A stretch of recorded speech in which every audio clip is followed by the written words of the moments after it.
औज़ुबिल्लाहि मिनश्शैतानिर्रजीम बिस्मिल्लाहिर्रहमानिर्रहीम।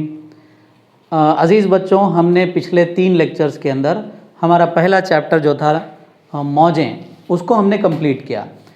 इस चैप्टर में इंशाअल्लाह ताला हम शुआई नूरियात और मनाज़िरी आलात के बारे में तफसील से डिस्कशन करेंगे। अब आइए मैं आपको ये बात बताता चलूँ कि इस साल तेलंगाना हुकूमत की जानिब से 30% सिलेबस को डिडक्ट कर दिया गया। लास्ट टॉपिक में हमने डॉपलर इफेक्ट, डॉपलर शिफ्ट नहीं पढ़ा था, इस वजह से कि वो 2 सवालात को इस चैप्टर के अंदर से, प्रीवियस चैप्टर में से निकाल दिया गया था। अब ये चैप्टर के अंदर हमारे पास इसमें से रिफ्लेक्शन के बारे में जो टॉपिक्स है वो निकाल दिए गए हैं। मैं दरमियान में उसके बारे में आपको डिस्कशन करूँगा। शुआई नूरियात और मनाज़िरी आलात का जो बेस चीज़ होती है वो क्या है? वो है नूर, जिसको हम लाइट कहेंगे। ये लाइट के बारे में मैं आपको इब्तिदा में इसके बारे में इसकी बेसिक पूरी दूंगा। अगर ये लेक्चर 10th क्लास के स्टूडेंट देख रहे हैं तो उनके लिए भी बहुत ज़्यादा फ़ायदेमंद है आज का जो हमारा लेक्चर है, और अगर इंटरमीडिएट के लड़के लड़कियां देख रहे हैं तो उनके लिए तो ये ताल्लुक़ रखता ही है सब्जेक्ट से। तो आइए सबसे पहले मैं आपको नूर यानी लाइट के बारे में जो बेसिक नज़रियात हैं और इसके बारे में बेसिक मालूमात हैं वो आपको देने वाला हूँ। तो ये वीडियो आपके लिए बहुत ज़्यादा फ़ायदेमंद होगा अगर आप इसको गौर से देखें, इसकी नोट्स बनाएं। तो नोट्स के मुतालिक मैंने आपको ये भी बताता चलूँ कि हमारा पिछले जो 3 लेक्चर्स हुए थे उसकी नोट्स भी मैंने डिस्क्रिप्शन बॉक्स में डाली है। इसकी भी नोट्स जब ये कंप्लीट हो जाएगा तो जब ज़रूर दूंगा। तो नूर जो है लाइट, इसके बारे में हमारे पास तसव्वुर आता है। ये इस वक्त की सबसे ज़्यादा कॉम्प्लिकेटेड चीज़ है। फिज़िक्स में जिसके ऊपर सबसे ज़्यादा रिसर्च हो रही है वो यही है, नूर है। तो नूर जो है बेसिकली ये बरक़ी मक़नातीसी मौज है, यानी इलेक्ट्रोमैग्नेटिक वेव है। क्या कहेंगे? बरक़ी मक़नातीसी मौज है। कौन? नूर। दूसरी बात यह है कि ये जब वास्ते में सफ़र करती है, किसी भी वास्ते में, तो ख़त मुस्तक़ीम में सफ़र करती है। याद रखने की बात है, ख़त मुस्तक़ीम में सफ़र करती है नूर। और एक इसके बारे में बात इंपॉर्टेंट हमको याद रखना है कि अब तक के ईजाद चीज़ों के अंदर सबसे तेज़ रफ्तार हरकत करने वाली वो है लाइट। लाइट सबसे ज़्यादा, सबसे तेज़ रफ्तार हरकत करती है। साइंसदानों ने रिसर्च भी किया, दूसरे पार्टिकल्स के ऊपर भी रिसर्च किया कि ये नूर से ज़्यादा तेज़ी से सफ़र करते होंगे, लेकिन जब ये तहक़ीक़ की गई कि तो नूर से ज़्यादा रफ्तार किसी और शय की नहीं पाई गई। देखा गया कि खला के अंदर नूर की जो रफ्तार है, खला में जो नूर सफ़र करती है वो 3 ज़रब 10 की क़ुव्वत 8 3 × 10⁸ मीटर पर सेकेंड की स्पीड से सफ़र करती है। अगर आप इसको किलोमीटर में कन्वर्ट करते हैं तो ये बन जाएगी 3 लाख किलोमीटर। कितनी बड़ी कीमत है ये, 3 लाख किलोमीटर फ़ी सेकेंड। 1 सेकेंड के अंदर ये सफ़र करती है। 3 ज़रब 10 की क़ुव्वत 8 मीटर पर सेकेंड, ये जनरल खला के लिए। हवा में जब आती है नूर जो है, खला से निकल कर जब हवा में आती है तो उसकी रफ्तार में कुछ कमी हो जाती है। क्यों? इस वजह से कि नूर जब कभी भी लतीफ़ वास्ते से कसीफ वास्ते में दाखिल होती है, लतीफ़ वास्ते से कसीफ वास्ते में दाखिल होती है तो इसकी रफ्तार में कमी वाक़ हो जाती है। ये बात अच्छी तरीके से याद रखनी है। इसका उल्टा वाइस वर्सा ये होगा कि जब ये कसीफ वास्ते से लतीफ़ वास्ते में दाखिल होती है तो इसकी रफ्तार में इजाफा हो जाता है। बरक़ी मक़नातीसी मौज के मामले में ये है। और अगर आप मैकेनिकल वेव्स लेंगे, आवाज़ की मौजों को ले लेंगे, आवाज़ की मौजें लतीफ़ वास्ते में कम, कसीफ वास्ते में ज़्यादा होती हैं, और यहाँ नूर जो है लतीफ़ वास्ते में ज़्यादा, कसीफ वास्ते में कम होती है। तो ये बुनियादी बात आपको याद रखना है। और एक इम्पॉर्टेंट पॉइंट नूर से मुताल्लिक़ ये है कि हमारे जहन में ये आता है कि जब कोई शय को हम देखते हैं तो हम ये तसव्वुर करते हैं कि भाई ये रोशनी जो है मेरे आँख पे गिर रही है, आँख पे गिरने के बाद इस शय के ऊपर गिर रही है तो ये शय दिखाई दे रही है। ऐसा नहीं है। नूर जब कभी भी किसी चीज़ से टकराती है, उसके बाद हमारे आँख पे पहुँचती है तो उस शय को देखने के काबिल बनाती है। मिसाल के तौर पे किसी आप अंधेरे कमरे में मौजूद हो, आपके हाथ में टॉर्च लाइट हो तो आप क्या करेंगे? टॉर्च लाइट लेकर उस शय के ऊपर रोशनी मारेंगे। आप अपनी आँख के ऊपर रोशनी नहीं मारेंगे, इस वजह से कि जब शय पे रोशनी मारेंगे तो वो शय का रिफ्लेक्शन आपकी आँख पे गिरेगा तो वो शय दिखाई देगी। तो तो हम कभी भी ये गलती नहीं करते कि अपनी आँख पे मार के वो शय को देखने की कोशिश नहीं करते। तो इस बात से यहाँ पर इस नुक्ते से ये बात वाज़ेह होती है कि नूर जब किसी शय पे पड़ती है और रिफ्लेक्ट होकर हमारे आँख पर आती है तो उस शय को देखने के काबिल बनाती है। ये नूर की चंद चीज़ें थी जो मैंने आपके सामने। तो आइए बच्चों, मैं अभी आपके सामने नूर की वो तमाम बातें जो बेसिक छोटी छोटी चीज़ें हैं जो अहम है वो समझा रहा था। अब आइए, नूर के बारे में बहुत पुराने दौर से इसके ऊपर रिसर्च हो रही है, इसके ऊपर मालूमात की जा रही हैं, कई किताबें भरी पड़ी हैं। अगर इसके बारे में गौर किया जाए, मालूम किया जाए, तो ये यूनानी लोग इसके ऊपर तहक़ीक़ किए हुए हैं। यूनानी तहक़ीक़ात के बाद जो बहुत बड़ा काम हुआ है वो मुसलमानों के दौर में हुआ है। मुसलमानों ने इसके ऊपर बहुत ज़्यादा खिलाफत अब्बासिया के दौर के अंदर बहुत सारे मुस्लिम साइंसदान निकले हैं जिन्होंने नूर के ऊपर, लाइट के ऊपर बहुत काम किया है। जैसे बहुत सारे नाम आते हैं, अल-कंदी है, ख़वारिज़म है, इब्न अल-हैतम है। ये लोगों ने नूर पे न सिर्फ काम किया बल्कि रिफ्लेक्शन, रिफ्रैक्शन और कैमरे के उसूल को इन्होंने बड़ी अच्छी तरीके से पेश भी किया और इनकी किताबें मौजूद हैं। लेकिन हम इस वक्त जिस दौर के अंदर वक्त गुजार रहे हैं वो दौर इस वक्त जो है मगरिबी तहज़ीब का दौर है। इनकी लिखी हुई किताबों को हम मुस्तरद मानते हैं। तो लिहाजा आइए उनके हिसाब से, हमारी दरसी कुतुब के हिसाब से, जिन लोगों ने इसके ऊपर ज़्यादा तहक़ीक़ की है वो मैं एक के बाद एक रखता हूँ नूर के मुतालिक, ख़ास करके लाइट के बारे में। देखिए, लाइट के बारे में जो नज़रियात हैं वो अलग अलग हैं। सबसे पहले जो नज़रिया हमको मिलता है 1973 के अंदर न्यूटन का। न्यूटन ने कहा कि नूर जो है वो पार्टिकल पर डिपेंड होती है। छोटे छोटे पार्टिकल्स होते हैं, वो नूर की शक्ल में हम तक पहुंचते हैं। तो इसका जो नज़रिया है वो ज़रीची नज़रिया था, यानी पार्टिकल थ्योरी थी। न्यूटन पार्टिकल्स थ्योरी, ज़रीची नज़रिया जो है ज़र्रात पर मबनी होता है, कहने वाला सबसे पहला न्यूटन था। न्यूटन के बाद जो दूसरा नज़रिया हमारे पास आया है वो हाइगन्स का है। हाइगन्स के नज़रिए के मुताबिक उसने ये कहा कि नूर जो है वो वेव नेचर की होती है, यानी मौजी शक्ल की, मौजी नज़रिया इन्होंने पेश किया। ये दूसरा जो नज़रिया हमारे पास आया था। तीसरा नज़रिया ये है कि जिसको पेश करने वाला मैक्सवेल था। मैक्सवेल ने क्या कहा? मैक्सवेल ने कहा कि ये नूर जो है वो बरक़ी मक़नातीसी मौज है। बरक़ी मक़नातीसी मौज यानी इलेक्ट्रोमैग्नेटिक वेव है, जिसके बारे में आज तक ये बात कही जाती है कि नूर एक बरक़ी मक़नातीसी मौज है। ये तीसरा कंसेप्ट आया था, इसको कबूल किया गया और यही इसी का तसव्वुर को कबूल किया जाता है। फिर उसके बाद आइंस्टाइन ने एक और नज़रिया पेश किया। आइंस्टाइन के मुताबिक जो 1903 के बाद वाला नज़रिया है उसमें ये कहा गया कि नूर न सिर्फ ज़र्रात बल्कि मौज की शक्ल में होती है। एट ए टाइम नूर ज़र्रात की भी शक्ल में होती है, मौज की भी शक्ल में होती है, जिसको ड्वेल नेचर कहा गया। और इसके ऊपर भी जो है बहुत सारे नज़रियात आए हैं। सबसे बड़ा कंसेप्ट अभी जो चल रहा है वो क्वांटम मैकेनिक्स का है। क्वांटम मैकेनिक्स के अंदर नूर के दोहरी खुसूसियात के ऊपर तफसील से बहस होती है, जो आप डिग्री में पढ़ेंगे।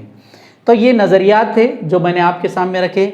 नूर को कभी पार्टिकल नेचर भी कहा गया, कभी वेव नेचर भी कहा गया, कभी इलेक्ट्रोमैग्नेटिक फॉर्म में भी इसका जिक्र किया गया। फिर बाद में ज़र्रात और मौज यानी ड्वेल नेचर ऑफ लाइट के बारे में भी हमारे सामने नज़रियात मिलते हैं। अब आइए हम क्या करेंगे, इन नज़रियात को पढ़ने के बाद अब देखते हैं कि नूर के चंद बेसिक प्रॉपर्टीज़ है जिसको समझना हमारे लिए बहुत ज़रूरी है। आइए मैं आपको उन बेसिक प्रॉपर्टीज़ के बारे में समझाता हूँ। अब आइए, नूर के जो बेसिक प्रॉपर्टीज़ हैं वो जनरल तौर पे जिसको डिफ़ाइन किया जाता है वो 5 किस्म की हैं। नूर की खुसूसियात, अगर आप नूर को यानी लाइट को समझना चाहते हैं तो ये 5 कंसेप्ट समझना बहुत ज़रूरी है। आप 10th क्लास में हो या इंटरमीडिएट में हो, अगर ये टॉपिक पढ़ रहे हों तो आपको नूर के इन 5 खुसूसियात के बारे में जानना बहुत ज़रूरी है। नंबर 1 क्या है? आपने पढ़ा, रिफ्लेक्शन कहते हैं इसको। उर्दू में क्या कहेंगे इसको? इनेकास। तो नूर की खुसूसियात के अंदर सबसे पहली चीज़ जो है वो रिफ्लेक्शन है, इनेकास। इनेकास को समझना बहुत ज़्यादा ज़रूरी है। वो इसलिए कि इनेकास किसे कहते हैं? मिसाल के तौर पे एक धाती तख्ती है, इसके ऊपर अगर नूर की रोशनी पड़ रही है और ये इस सतह से टकराने के बाद अगर वापस चली गई तो इसको हम कहते हैं नूर का रिफ्लेक्शन। किसी शय पर टकराना और वापस चले जाना, इसको कहते हैं रिफ्लेक्शन। इसके बाद जो दूसरी इसकी प्रॉपर्टी है वो रिफ्रैक्शन है। रिफ्रैक्शन, देखो दोनों में थोड़ा सा फ़र्क है, रिफ्लेक्शन रिफ्रैक्शन। थोड़ा सा बच्चे यहाँ पर कंफ्यूज हो जाते हैं जो उर्दू मीडियम के हैं। ये इनेकास हो गया और इसका नाम है इनेताफ। इनेताफ क्या होता है? जब नूर किसी शय पर पड़ती है, ठीक है, रिफ्लेक्ट नहीं होती बल्कि उसी में दाखिल हो जाती है, इस अमल को क्या कहते हैं? इनेताफ। ये पलट के चले जाना, ये उसी शय में दाखिल हो जाना, इसको इनेताफ कहते हैं। मिसाल के तौर पे एक लोहे की तख्ती है रखी हुई, उसके ऊपर नूर की रोशनी पड़ती है और वो टकरा कर वापस चले जाती है, तो वो कौन सी है? रिफ्लेक्शन है।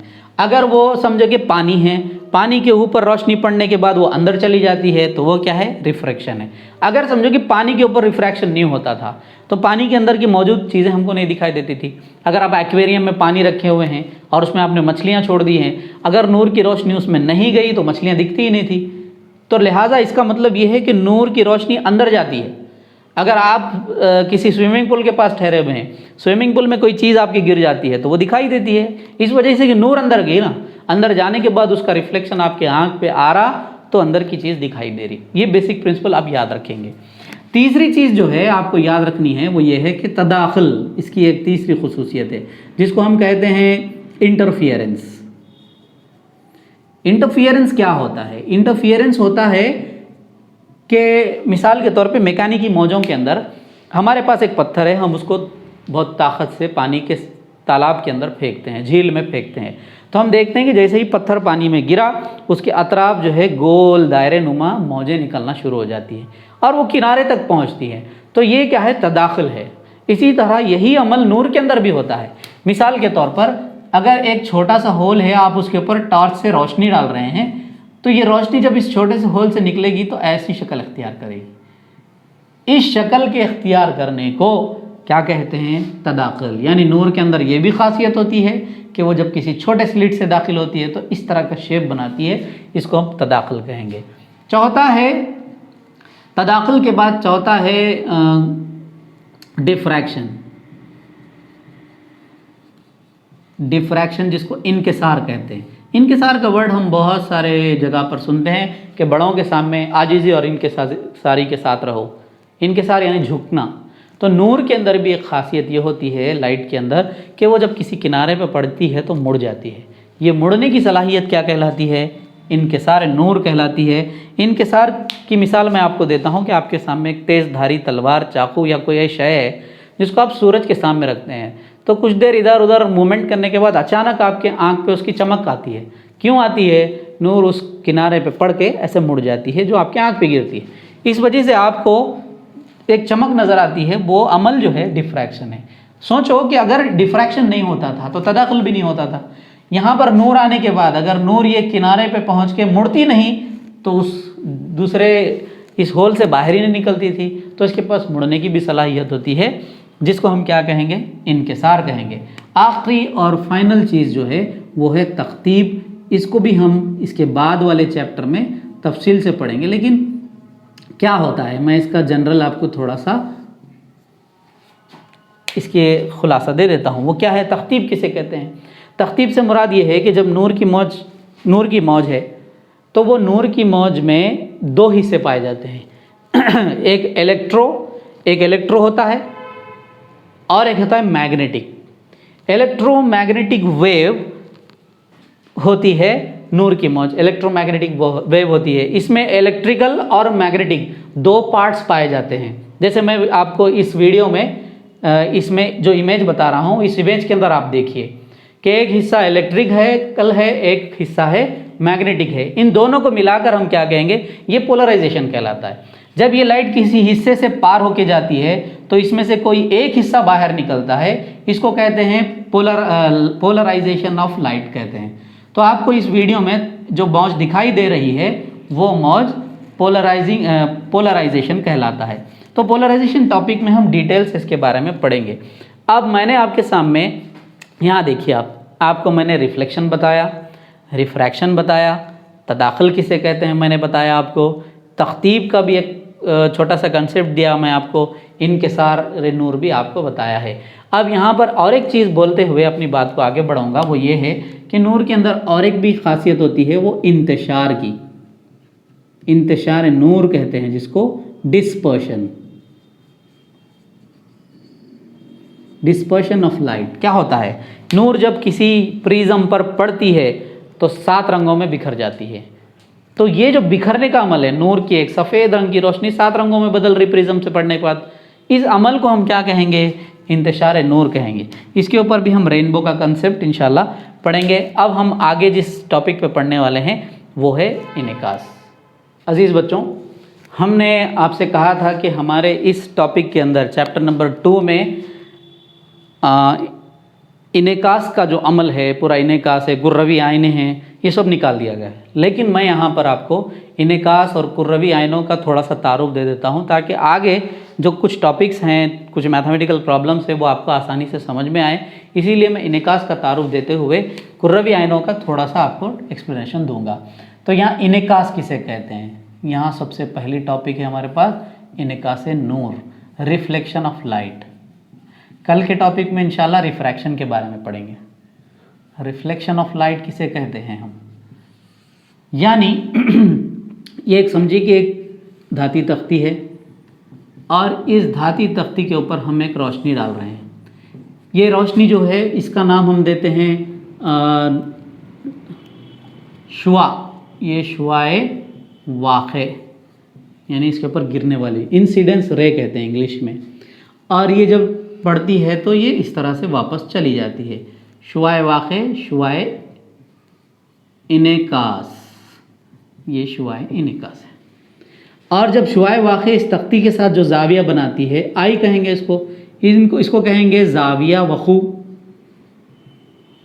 वाक़े से बना वखू, ये है आर, जाविया इनेकास। ये 4 चीज़ें आप याद रखिए, शुआए वाक़े, शुआए इनेकास, जाविया वखू, जाविया इनेकास। तो ये इनेकास नूर के अंदर वाक़े होता है। आप समझिए कि मिसाल के तौर पे हमारे पास आईना है, एक ऐसा आना है, ठीक है। इसको यहाँ पर आईने को आप क्या किए, यहाँ पर कलर लगा दिए और आप इस तरफ से इसके ऊपर रोशनी डाल रहे हैं, इसको रिफ्लेक्शन करना है आपको। और एक आईना है ऐसे शेप का है, सॉरी, आप इसको अंदर से कलर कर दिए और आप यहाँ से रोशनी डाल रहे हैं। दोनों में समझ में आया, एक ऐसा कर्व है, एक ऐसा कर्व है जहाँ आप ऐसे रोशनी डाल रहे हैं, और एक ऐसी बाहर की जानिब कर्व है और आप ऐसे रोशनी डाल रहे हैं। तो जब ऐसी रोशनी डालते हैं, अंदर की जानिब खमीदा, अंदर की जानिब जो है मुड़ा हुआ होता है, ऐसे आइनों को मौखर आईना कहते हैं। याद रखिए अच्छे से। हमारे घरों में चम्मच जो होता है, जिससे सालन वगैरह निकालते हैं लिक्विड, तो जब ये चम्मच का जो अंदर का हिस्सा होता है वह मौखर होता है, चम्मच के बाहर का जो हिस्सा होता है मुहद्दिब होता है, मुहद्दिब आईना। आप अपने घर में ये चम्मच लेकर देखिए, ऐसा देखने पर आपकी शक्ल कैसी दिख रही है आईने में, उस चम्मच के अंदर, और ऐसा जब चम्मच रखते हैं तो उसमें आपका चेहरा कैसा दिख रहा। एक जगह आपको उल्टा नज़र आएगा, एक जगह आपको सीधा नज़र आएगा। आगे की क्लासेस में हम उस पर बात करेंगे, तो वो आप थोड़ा सा अपने घर में कीजिए। इसको कहते हैं कॉनकेव मिरर, इसको कहते हैं convex mirror. Okay, convex mirror and concave mirror, ये देखना है। और एक 2 चीज़ें इसको याद रखना है। एक तो ये अंदर की जानिब, ये अंदर की जानिब खमीदा होता है, अंदर की जानिब कर्व होता है, और इस हिस्से पर रोशनी पड़ती है।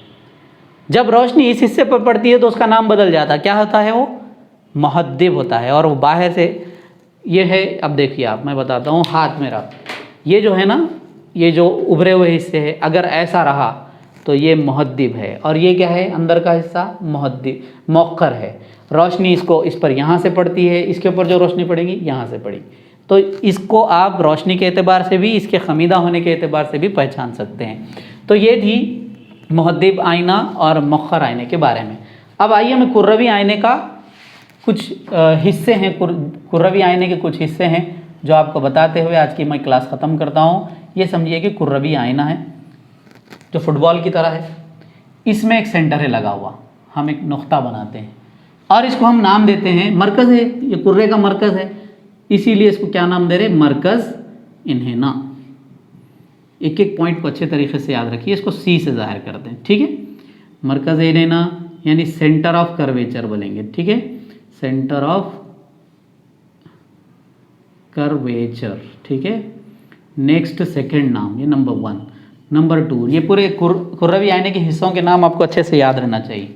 मरकज़ इन्हेना हो गया, और हमने क्या किया, इस कुर्रे के इस ऊपर ही, कुर्रे के ऊपर जो है एक 2 नुक्ते लगाए, इसको हम बोल रहे हैं पी। पी यानी पोल कहते हैं, खुतुब, पोल, इसको पी कहेंगे, पोल कहेंगे, ठीक है। ये दूसरी चीज़ होगी। जैसे मिसाल के तौर पे आपने कुर्रा लिया, एक फुटबॉल लिया, फुटबॉल के सेंटर में जो नुक्ता लगाया उसको क्या कहेंगे, मरकज़ इन्हेना। फुटबॉल के पैचेस के ऊपर आपने एक नुक्ता लगाया, उस नुक्ते का नाम क्या दे रहे हैं हम, खुतुब। अब इन सबको क्या करें, एक लकीर के ज़रिए से जोड़ रहे हैं, इसका नाम भी दे दिए हम, जो लकीर से आप जोड़ रहे हैं वो है महवर असली, जिसको हम कहते हैं प्रिंसिपल एक्सिस। ये भी याद रखिए।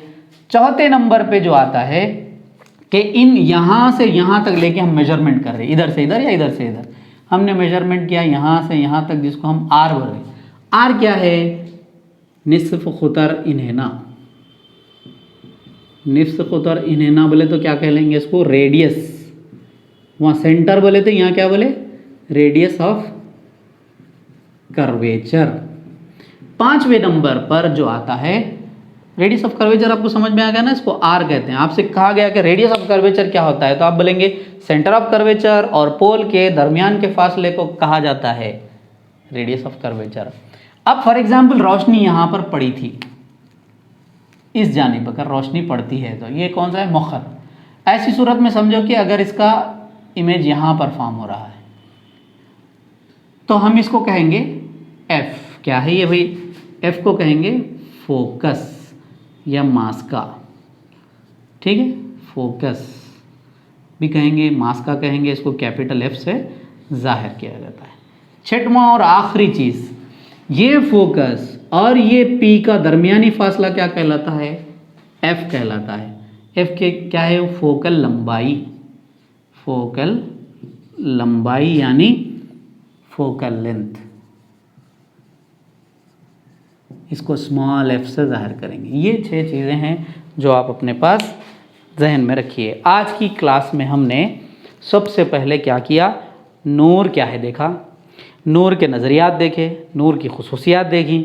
उसके बाद हम इनेकास के बारे में दाखिल हुए, इनेकास के बारे में हमने सीखा, मुहद्दिब आईना, मुखर आईना देखा, और यहाँ पर 6 चीज़ें देखी है, उसको मैं बताते हुए अपनी बात ख़त्म करता हूँ। वो ये है कि देखिए यहाँ पर कुर्रवी आईना लिया गया, इस कुर्रवी आईने के सेंटर में एक नुक्ता लगाया, उसको बोले मरकज़ इन्हेना, और इसके किनारों पर यहाँ और यहाँ एक एक नुक्ता लगाया, इसका नाम हमने पोल दिया, यानी खुतुब जिसको कहा गया, पी से ज़ाहिर। फिर इन दोनों के दरमियान का फासला हमने मेजर किया, उसका नाम हमने क्या दिया, रेडियस ऑफ कर्वेचर दिया। फिर उसके जो रोशनी गिर रही है वो एक नुक्ते पर मिल रही है, उसको हमने क्या कहा, फोकस। इस फोकस और इस पोल के दरमियान का फासला क्या कहलाता है, क्या कहलाता है, फोकल लंबाई कहलाता है, यानी फोकल लेंथ कहते हैं, या मास की तूल भी इसको कहते हैं। तो ये वो चीज़ें थी जो आपको आगे की क्लास में बहुत काम आएगी। और एक बार मैं बताता चलूँ कि ये टॉपिक हमारे intermediate first year second year में इस साल नहीं रखा गया है, हम इसके बाद का डायरेक्ट हम इनेताफ़ पढ़ेंगे। कल की क्लास हमारी जो होगी वो इनेताफ़ पर होगी। जज़ाकल्लाह। आप हमारे इस चैनल को सब्सक्राइब भी कीजिए ताकि रोज़ाना आपको हमारे लेक्चर्स मिल सकें। जज़ाकल्लाह।